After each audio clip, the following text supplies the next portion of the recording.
Hi, my name is Jeff Gibbs and I'm the director of the Writing Center at Hisar School.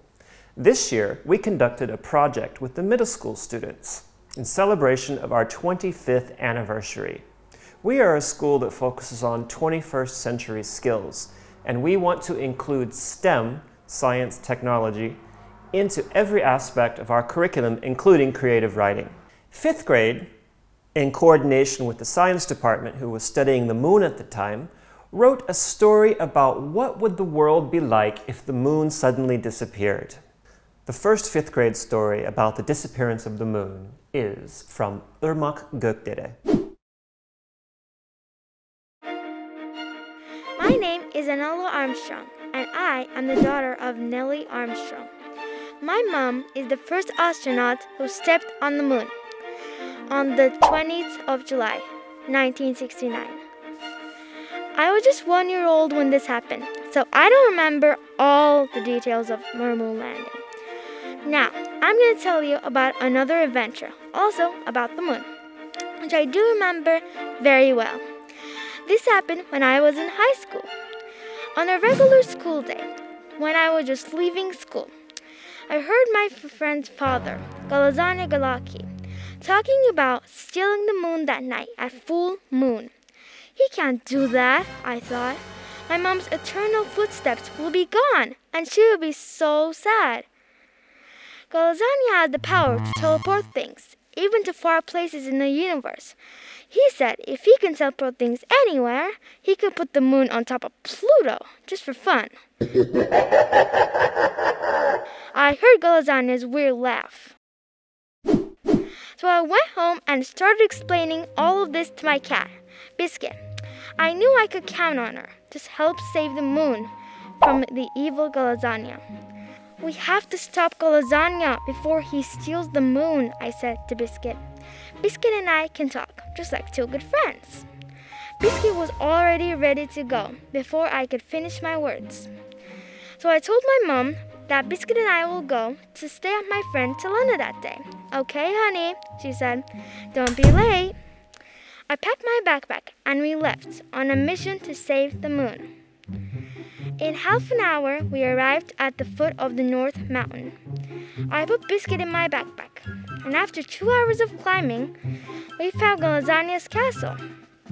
I caught my breath and got my courage to head to his door. It was a big glass door with a huge copper bell next to it. I rang the bell several times before Galazanya's servant opened the door. "Hello, stupid girl," his servant shouted with a heavy English accent. "What do you want?" What a rude man, I thought. "I came here to see Galazanya," I said. "You're not allowed to be here, girl," he said. "Well, Galazanya is not allowed to steal the moon, so let me in right now," I said, with a loud and serious voice. Then the servant said with an evil laugh, "You're too late and stupid," and kicked me. Luckily, I was able to defend myself, thanks to my jujutsu classes. I held him and tied him up with a rope that I bought. "Please don't harm me," he begged. Of course, I did not forget why I was there, for my mission. I still had work to do. I searched the castle, but Galazanya wasn't there. Oh no, I thought. Maybe the servant wasn't lying. Maybe I was too late to stop Galazanya. To be sure, I waited till nighttime. The moon did not appear. There should have been a full moon that night. It was very dark, although there was no clouds at all, and I knew it. Then there was no werewolves left. The seas got lower. The weather became icy cold, although it was summer. I knew from my science class that these were the effects of having no moon. And the romanticism was also gone. How dull. I was very sad. Biscuit reminded me not to give up. I promised myself that I would get the moon back. That night, I slept at the tent that I had with me. I made Biscuit a warm bed. She had a little carry-on box. I put pillows inside her box, even though she has fur. She can still feel cold, she told me. I helped her as she wore her little coat, heart, and scarf that I knitted for her. She told me that she was very comfortable. In the morning, I slayed down the mountain with Biscuit. She was still sleeping because it was 5 a.m. I'll show that wicked girl lasagna that the moon belongs to Earth's people, animals, and plants, I shouted. We were lucky to find lasagna's spaceship at the bottom of the mountain. We needed the code to enter the spaceship. I always trusted Biscuit's instincts. I nodded at her. She pushed the buttons with her paw and swoosh opened the narrow door.